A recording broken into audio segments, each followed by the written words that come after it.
রাত্রি যখন গভীর হয় আমি ওই কবরটা খনন করি, ওই কবরের মধ্যে ঢুকি, আমি তো ব্যক্তির কাপড়টা খুলি আমি বাড়িতে আনি, ওইটা আমি পরিষ্কার করে বাজারে বিক্রি করি, তরকারি কিনি, আমি খাই, আমার মা বাবা ভাই বোন স্ত্রী সন্তান খায়।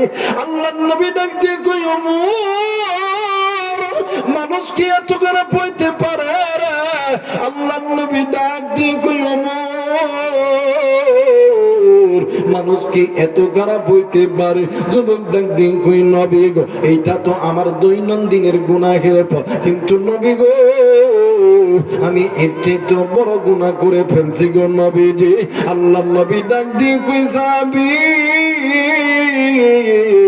তুমি বলো না তুমি কি গুনাহ করছো রে? যাবে সাহাবী ডাক দিয়ে কই, হুজুর আজ থেকে কয়েকদিন আগে এই মদিনার বুকে একজন নারী মারা গেছে। ওগো নবীজি রাত্রিবেলা আমি তার কবরটা খনন করেছি। কবর খনন করার পর আমি ওই যুবতীর গা থেকে যুবতীর কাপন করিয়া আমি যখন কবর থেকে উঠে আসতেছিলাম, ইতিমধ্যে শয়তান আমার এসে ডাক দিয়ে কই, আল্লাহর বান্দা একটাবার এই মৃত ব্যক্তি, মৃত এই নারীর দিকে তুই একটু আলো ধরিয়া দেখ। এত সুন্দর চেহারার নারী, এত সুন্দর সুন্দর নারী জীবনে তুই কোনোদিন পাবি না। ইয়া রাসূলুল্লাহ, ইয়া হাবিবাল্লাহ, আমি নজর কইরা দেখি এতই সুন্দর চেহারা, হরিণের মতন ডাগর ডাগর চুল, খারাসারি উটের মতন জাকরা চুল। নবী গো আমি আমার নফসকে কন্ট্রোল করতে পারি নাই, আমি ওই যুবতীর সঙ্গে আমি আমার কামচরিত্র পালন করছি। আল্লাহর নবী ডাক দিয়ে কই, যুবক তারপর কি হইল বলো না? যুবক ডাক দিয়ে কই, হুজুর আমি কামচরিত্র পালন করার পর আমি যখন কবর থেকে যখন উঠে আসতেছিলাম, কে যেন মহিলার আওয়াজে ডাক দিয়ে কই, আল্লাহর বান্দারে তুই এটা কি করলি?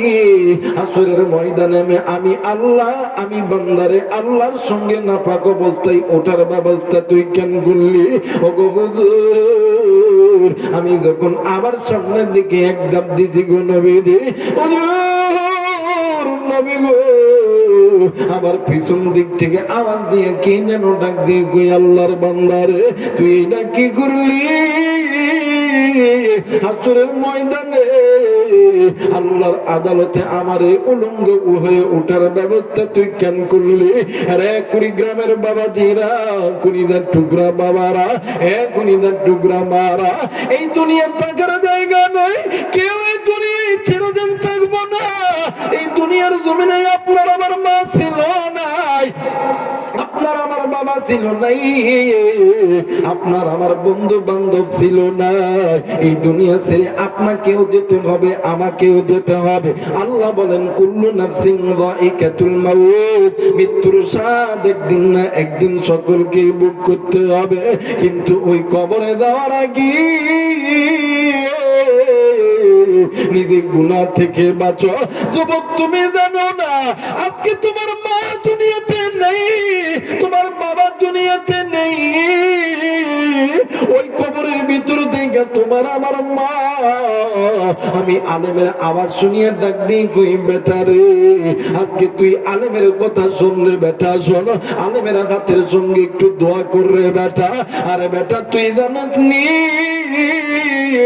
আমি মায়ের কথা তোর কেন মনে পড়ে না? আমি বাবার কথা কেন যে তোর মনে পড়ে না? আরে বেটা তুই জানোস না আমি মা আর বাবা তোর জন্য কি না করি নাই রে বাবা, আমি মা আর বাবা তোর জন্য কি না করি নাই। তোর জন্যই আমি মা আর বাবা কোনোদিন সুদকে সুদ বলিয়া গণ্য করি নাই, ঘুষকে ঘুষ বলিয়া গণ্য করি নাই, হারামকে হারাম বলিয়া গণ্য করি নাই। আর যুবক বন্ধু, ওই কুড়িদার টুকরা মুরব্বী, ওই মা আজকে কবর থেকে ডাক দিয়ে কই, বেটা আজকে আমি মায়ের কবর কবরে আযাব হয়, আমি মা এই কবরে ওই আগুন সহ্য করতে পারি না। আমি বাবা এই কবরের ভিতরে সাপের দংশন আমি বাবা সহ্য করতে পারি না। আমি মা এই কবরের ভিতরে বিচ্ছুর কামড় সহ্য করতে পারি না। আর যুবক বন্ধু, এই দুনিয়ার জমিনে মা যার জিন্দা আছে রে, বাপ যার জিন্দা আছে রে, এর মতন সুখী আর কেউ নাই, এর মতন দুনিয়ার কেউ নাই। মা যার নাই রে, বাবু যারা নাই রে, এর মতন দুঃখী আর কেউ নেই রে যুবক। আমি জানি না এই দুনিয়া থেকে কার মা চলে গেছে, কার বাবা চলে গেছে, কার দাদা দাদি চলে গেছে। যুবক, তোমার আমার বাবা, তোমার আমার দাদা, তোমার আমার দাদি গুনাহ লইয়া কবরে গেছে রে বাবা। ওই কবরটা জাহান্নামের আগুন জ্বলে, ওই কবরে মা বাবা দাদা দাদি নানা নানি কান্দে।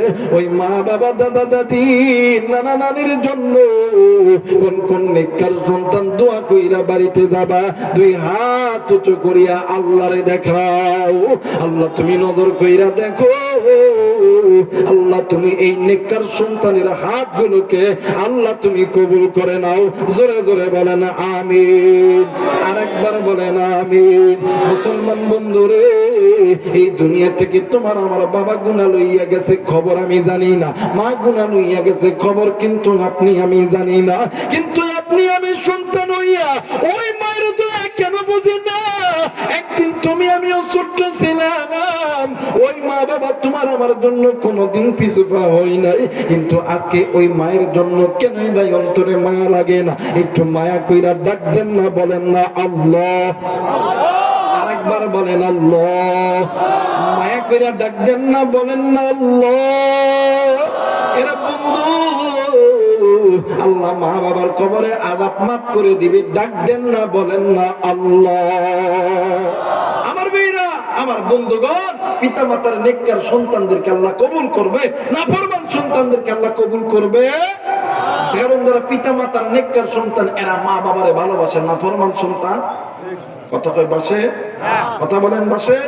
নেককার সন্তান জানে একদিন মা আর একদিন আমার বাবা আমার জন্য কত কষ্ট করছে, কিন্তু নাফরমান সন্তান বড় হওয়ার পরে ও জানে না মা বাবা কত কষ্ট করছে। কিন্তু নিমক হারাম তুই শুই না, আজকে তুই মায়ের কথা মনে করতেছস না, কিন্তু ওই মা তুই মানুষ করতে লাইগা নামাজ ছাড়ছে, তুই মানুষ করতে লাইগা জমিতে কাজ করছে, তুই মানুষ করতে লাইগা পর্দা করতে পারে নাই, মা গুনাহ লইয়া কবরে গেছে।